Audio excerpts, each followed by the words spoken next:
2018 के बाद nuclear energy से रिलेटेड बहुत सारी इन्फॉर्मेशन पब्लिकली ज़्यादातर पता ही नहीं है। बहुत सारे इनोवेशंस और डिज़ास्टर्स के बारे में आज की वीडियो बहुत सारे इन्फॉर्मेशन को लेके आने वाली है। तो आज हम जानेंगे कि ये आत्मनिर्भर भारत के लिए कैसे मदद कर सकता है। तो सबसे पहले आज इंडिया के 2020 में 7 न्यूक्लियर पावर स्टेशन है, जबकि उनमें 22 न्यूक्लियर रिएक्टर हैं जो कि 7 गीगावाट्स तक की एनर्जी प्रोड्यूस करते हैं, जो कि रफली अराउंड 6,780 मेगावाट की है। इस न्यूक्लियर सेक्टर में हिस्ट्री से ज़्यादा फ्यूचर में बहुत सारी इनोवेशंस होने वाले हैं, और अगले 10 सालों में तो बहुत ही ज़्यादा है, क्योंकि अगले 10 सालों में हम 7 गीगावाट से सीधा 64 गीगावाट्स में चले जाने वाले हैं, और इसमें $1.6 ट्रिलियन की इन्वेस्टमेंट है, मतलब बहुत ज़्यादा है। हम एनर्जी को 10 टाइम्स करने वाले हैं, और ये तो मजाक हो ही नहीं सकता, क्योंकि $1.6 ट्रिलियन की इन्वेस्टमेंट है। लेकिन मुझे कई हिस्सों में ये चीज़ें इम्पॉसिबल सी लगती है, और मैं ये चीज़ें आपके साथ डिस्कस करूँगा, क्योंकि ये जो न्यूक्लियर एनर्जी है ना, ये कोई मजाक नहीं है।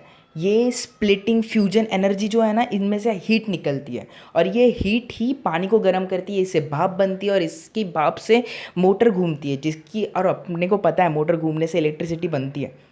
लेकिन अगर इसमें थोड़ी सी भी भूल चूक हो जाए ना, तो इससे बहुत ही बड़ा डिज़ास्टर हो सकता है। ये एनर्जी का अच्छा स्रोत तो है, लेकिन इससे जो डिज़ास्टर होता है ना, इसको अनरिकवरेबल डिज़ास्टर ही कहा जा सकता है।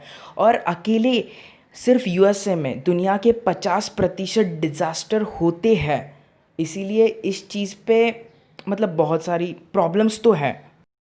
न्यूक्लियर एनर्जी 10 टाइम्स होने वाली है, लेकिन स्टिल ये बहुत ज़्यादा कम है। सोलर एनर्जी, जो कि बहुत ज़्यादा इनोवेटिव सेक्टर है, अगले 2 साल में वो प्लान कर रहा है कि वो 175 गीगावाट्स की एनर्जी को हार्वेस्ट करेगा, जबकि 2032 में, मतलब 12 साल बाद, 450 गीगावाट की एनर्जी हार्वेस्ट करेगा। जबकि इंडिया की नीड 2032 में सिर्फ 700 गीगावाट की होगी। हम तेल की डिपेंडेंसी को कम कर रहे हैं, मतलब हमें कोई अल्टरनेटिव्स तो चाहिए ही होंगे, और nuclear energy, solar energy, wind energy ये बहुत अच्छे अल्टरनेटिव है।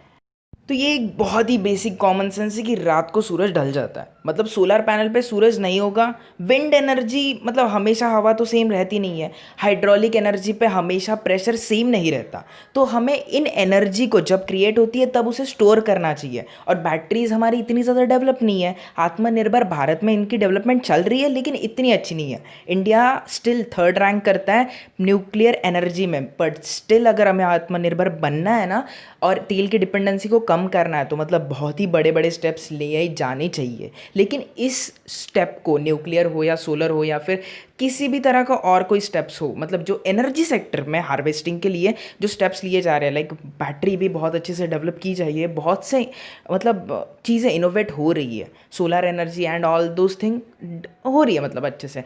इन चीज़ों का हम कैसे देख सकते हैं, इंटरप्रेट कैसे कर सकते हैं, ये चीज़ें है ना, कोविड से लड़ने के लिए, मतलब कोविड के बाद जो 20% जॉब्स गई है ना दुनिया भारत की, उनसे रिकवरी हो सकती है। प्लस उसी के साथ हमें एक अच्छा एनर्जी का स्रोत और आत्मनिर्भर भारत की तरफ एनर्जी की एक नई पहुंच मिल सकती है।